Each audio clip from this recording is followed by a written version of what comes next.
안녕하세요, 섭입니다. 제가 예전에 6년 전에 처음 만들었던 여러 가지 가죽 제품들을 소개해 드렸던 적이 있어요.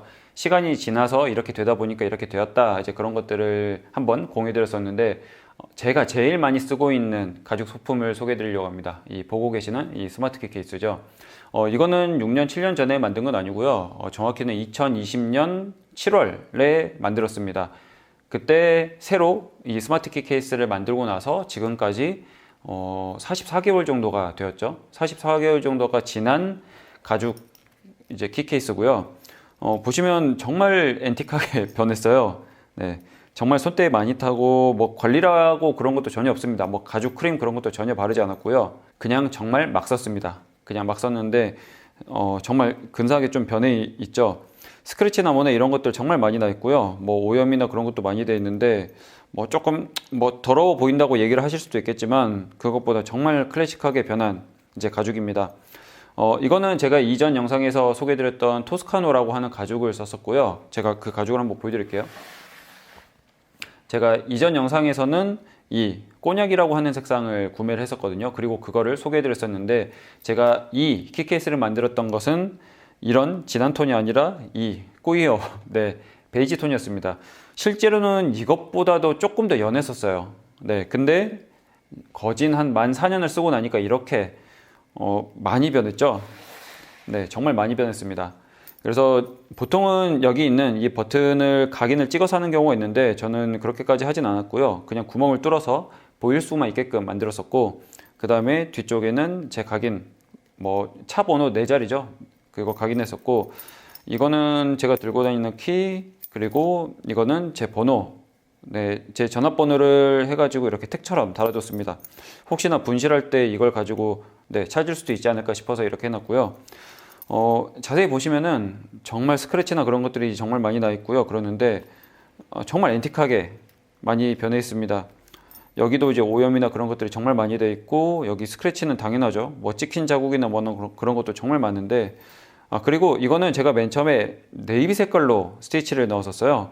네이비 스티치로 했는데 이 위쪽에 감았던 실은 닳고 닳아가지고 끊어졌는데, 새드 스티치의 장점이죠. 이렇게 되더라도 이게 잘 벌어지지가 않습니다.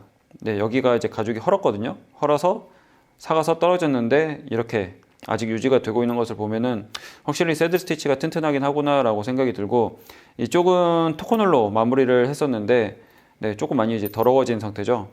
베지터블 가죽이 시간이 지났을 때 어떻게 되는지, 그리고 특히나 계속 만져지는 그런 아이템 같은 경우는 어떻게 변하는지를 보여드릴 수가 있을 것 같고요. 이런 거를 좀 생각을 해보실 수가 있을 것 같아요. 밝은 류의 가죽 같은 경우는 보통 이제 베지터블 가죽 같은 경우에 시간이 지나면 지날수록 조금 어두워지는 경향이 있거든요. 이것처럼. 그런데 이걸 처음에 생각하기로는 조금 약간 더러워지는 느낌으로 변한다라고 생각을 할 수도 있을 것 같아요. 그런데 저는 그렇게 생각하진 않거든요. 어찌됐든 시간이 지나면 지날수록 그렇게 변하는 게 조금 다이나믹하게 보일 뿐이지, 이것도 정말 자연스러운 변화인 거잖아요. 조금 밝았던 가죽이 시간이 지나면서 조금 진해지고 오일기라든지 이제 태닝이 돼가면서 그런 자연스러운 변화. 그렇기 때문에 이거 자체가 문제라고 생각하진 않습니다.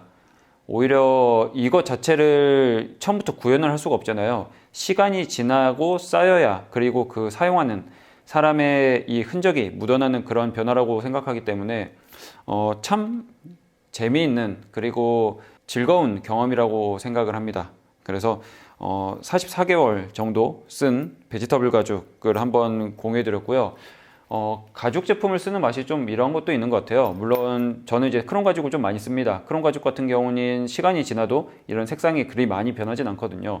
그럼에도 불구하고 제가 베지터블 가죽을 종종 쓰는 이유는 이런 맛을 버릴 수가 없기 때문이에요. 특히나 손으로 만져지는 것들, 지갑이라든지 스마트키 케이스나 그런 류들은 제가 매일같이 만지게 되잖아요. 아니면 도구가 될 수도 있고. 이것도 보여드릴게요. 네, 제가 이 칼 같은 경우도 이 가죽을 싸놨거든요. 이것도 베지터블 가죽인데, 이거는 제가 아마 이 토스카노 말고 다른 베지터블 가죽을 썼을 거예요. 미네르바를 썼나? 그랬을 건데, 이것도 정말 많이 변했습니다. 네, 그래서 참 예쁘죠. 네, 그냥 예쁘다라는 말밖에 안 나옵니다. 처음 구매하는 가죽으로는 절대 낼 수 없는 이런 맛이 베지터블 가죽에는 이렇게 갱년 변화, 에이징으로 드러나기 때문에 그런 식으로 한번 즐겨보시는 것도 좋지 않을까 싶습니다. 즐거운 가죽공예 생활 되시고 다음에는 다른 영상으로 찾아오겠습니다. 감사합니다.